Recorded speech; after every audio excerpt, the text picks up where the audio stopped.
I thank the gentleman for yielding. I thank the distinguished, I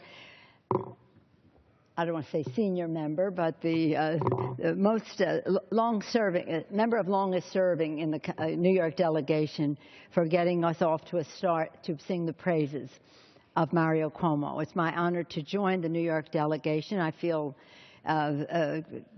honored to do so. Four of my five children were born in New York, so that gives me some standing on the subject. Mr. Speaker, I come to the floor to join the New York delegation in paying tribute to of Governor Mario Cuomo, and I am reminded of Ecclesiasticus. We all know this, but just think of how appropriate it is for Mario Cuomo. In Ecclesiasticus it says, "Now let us praise great men, the heroes of our nation.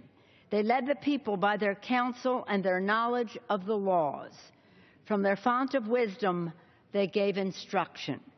These godly men whose righteous deeds will not be forgotten. Their wealth is their descendants, and their inheritance is their children's children. Their bodies are buried in peace, and their names will live forever.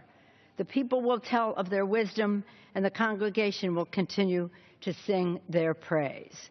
Does that remind you of Mario Cuomo? Is that perfectly appropriate for him? Surely those words apply to the life and legacy of our great departed friend, Mario.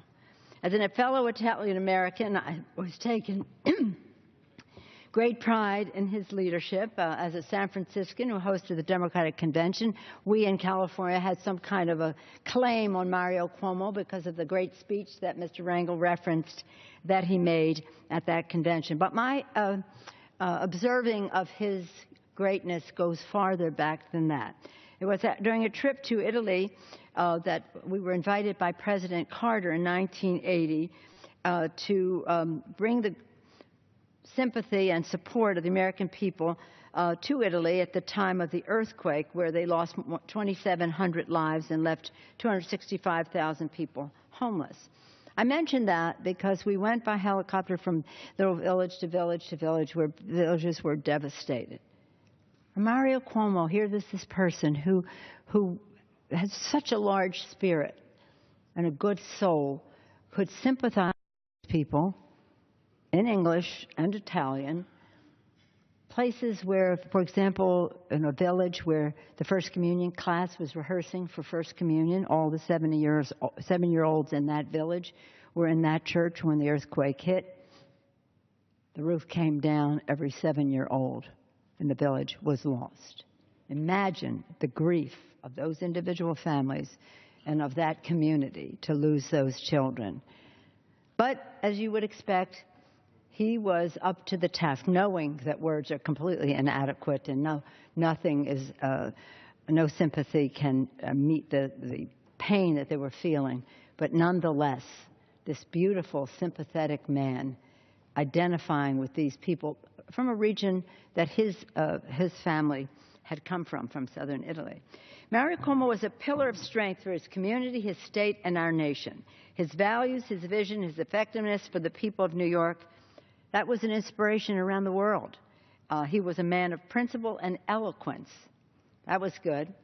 And all the world saw, again, that manifested in the Shining City on the Hill speech at the 1984 Democratic Convention. With those soaring words, Governor Cuomo summoned the best of America and called us to empower the working people and middle-class families who are the backbone of our nation. He asked us to remember how futures are built.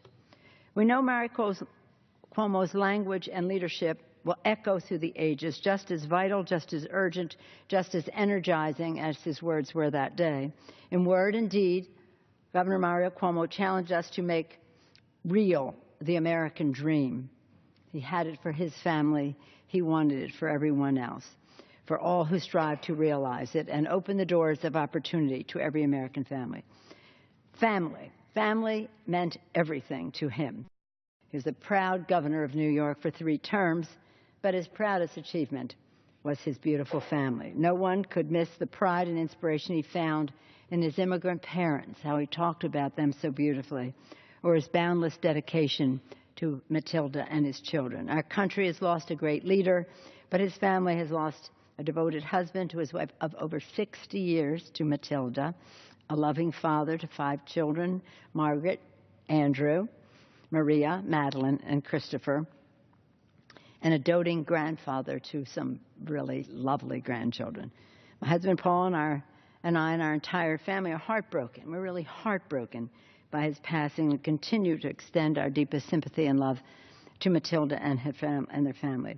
I hope it is a comfort to them that so many people, really in their own state, in the country, really throughout the world, mourn their loss and continue to pray for them and continue to be inspired by this great man. As Ecclesiasticus says, people will tell of his wisdom and the congregation will continue to sing his praise. With that, I thank the gentleman from Mr. Crowley for yielding and yield back to him. And thank you for bringing us together to sing the